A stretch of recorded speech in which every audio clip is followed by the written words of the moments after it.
Welcome to our lecture on computer history and evolution. Today we embark on a fascinating journey through time, exploring how computing has transformed from ancient calculation tools to a powerful machine we use today. Let's start with the ancient computing devices. The abacus, dating back to around 2400 BCE, was one of the earliest tools for mathematical operation. Is it over here? Fast forward to around 100 BCE, we have the architectural mechanism. This is actually how it looks like of old. Then this is the modernized version of it over here. An ancient Greek analog computer used to predict astronomical positions and eclipses. They used it to monitor the outside space, the stars, the moons, and all those other calculations that deals with outside the space. That was the first device, but they had to actually modernize it. This is actually the device in the museum, and this is actually the modification of the device for us to see. Then we have the mechanical era, brought significant advancements. In 1642, Blaise Pascal invented a mechanical calculator, which is actually this is it. And later on, Charles Babbage designed a difference machine, over here considered the first automatic computing engine that was programmable. So this was the first computing engine that was programmable during the mechanical era. Then we have the birth of the electronic computing from 1930s to 1940s.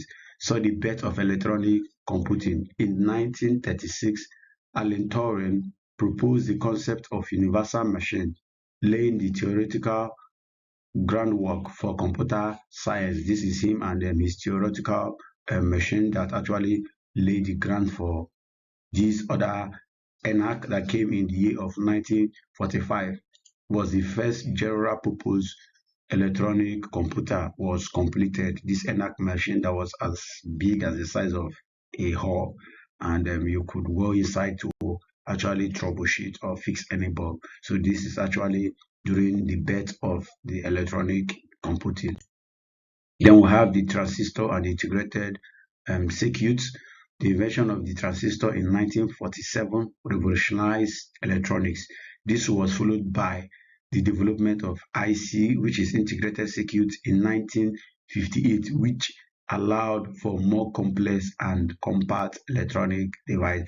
These are the transistors, the different types of transistors that now revolutionize to these ICs, which are integrated circuit. So this is transistor, maybe 5 or 10 pieces or 10,000 pieces of these transistors may be what make up an IC. So this is actually how they miniaturized it from transistors, later to started using ICs.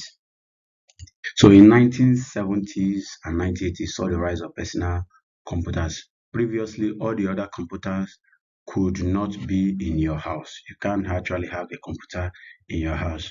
So those ones are owned by multi-million dollar organizations who could only afford it.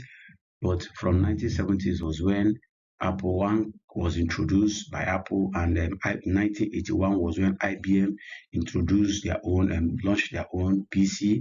These machines brought computing into homes and offices and democratizing access to technology, giving everybody access to technology. So this is actually the Apple One computer, and this is IBM first computer.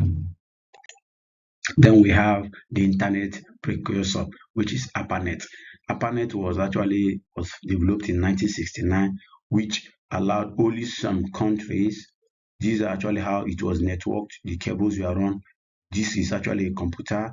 So these individuals actually have connection to each computers. Not actually, it could not be expanded to everybody homes, not as it is now, where everybody has access to internet. No, as of then, during the 1969, it was actually these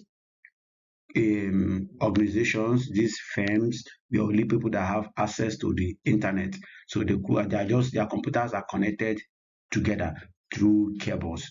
Then it was in 1991 Tim Berners-Lee introduced the World Wide Web, which was the first website that was live that you could access then. So this was actually the first website.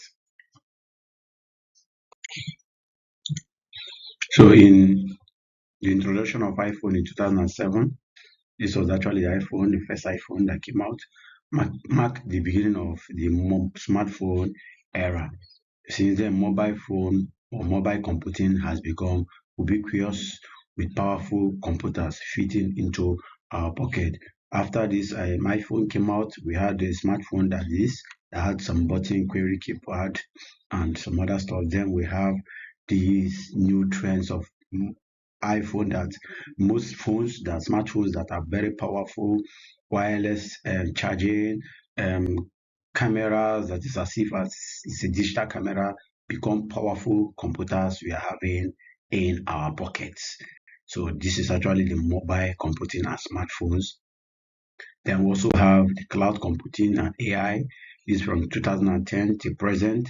And recent years have seen a rise in cloud computing, allowing for vast computational resources on demand. Artificial intelligence and machine learning all has also made significant strides, enabling computers to perform complex tasks and make decisions. So we have actually the cloud computing over here where you can access your files from anywhere you are, from your mobile device, from your PCs, from your projector. You can project through wireless, through cloud, and it's actually a significant improvement. We also have the artificial intelligence era where you have a woman like a computerized or programmed woman like figure doing some things as if it's actually a human being in the present. Then we also have the future of computing, which actually looks like the future. If we are looking at the future, we see emerging technologies like quantum computing over here. Then we have the neuroformic computing, which actually has a brain trying to process as fast as a brain. Then also have the new technologies emerging to push the boundaries of what can be made possible with computers. So these are some of the things that can be made possible with computers, both mechanical robots assisting in performing surgery on people, and the new trends that are actually coming in. As you may have seen, our assignment is actually to choose any milestone, select any significant milestone you have looked at, or innovation from the computer history. That could be any specific device, technology, or any concept we discuss in the lecture, or any other important development you find interesting. Research more about it, and I would like to see your feedback. Nobody knows it all, and this is actually a computer, which means there is new trends coming out. So you can maybe pick a future one that is coming out, talk about it. I will actually be loving and to see all you guys research and your milestones which you guys have done. You can drop it in the comment section of the YouTube video, or you can go over to the Google Classroom where our class is holding and drop it in the comment section of the stream. I would love to see and read everyone's feedback, and also help to teach and train each and every one of us. Then we have, as we have seen, the history of computing is a story of continuous innovation and problem solving. From ancient calculators to modern AI, computers have transformed our world in ways their early inventors could scarcely have imagined. Those inventors like Charles Babbage, Alan Turing, they never had experienced or imagined that what we are seeing today in computing field was ever possible.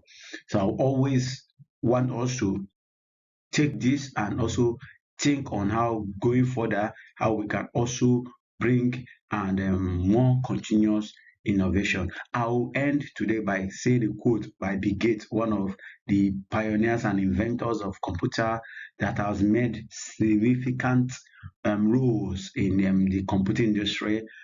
quote by Bill Gates. He said the computer was born to solve problems that did not exist before. Thank you all and see you in our next lesson.